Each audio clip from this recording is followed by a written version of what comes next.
حضور علیہ السلام نے ارشاد فرمایا، قیامت کے دن جب کوئی سایہ نہیں ہوگا، 7 اشخاص کو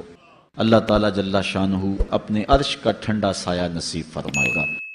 ان میں سے پہلا عادل حکمران ہے، دوسرا وہ جوان جس کی جوانی اللہ کی یاد میں گزری، عبادت میں بسر ہوئی،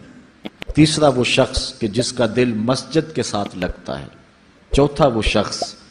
کہ جو 2 لوگ اللہ کے لیے پیار کرتے ہیں اور اللہ کے لیے آپس میں جدا ہوتے ہیں، اور 5واں وہ شخص جس کو کسی عورت نے دعوت گناہ دی تو اس نے جواب میں کہا میں اللہ سے ڈرتا ہوں، اور 6واں وہ شخص کہ جس نے مخفی انداز سے صدقہ کیا کہ جو دائیں ہاتھ نے خرچ کیا بائیں کو اس کی خبر نہ ہوئی، اور 7واں شخص کہ جس نے تنہائی میں بیٹھ کے اللہ کا ذکر کیا اور اس کی آنکھوں سے آنسو بہہ نکلے۔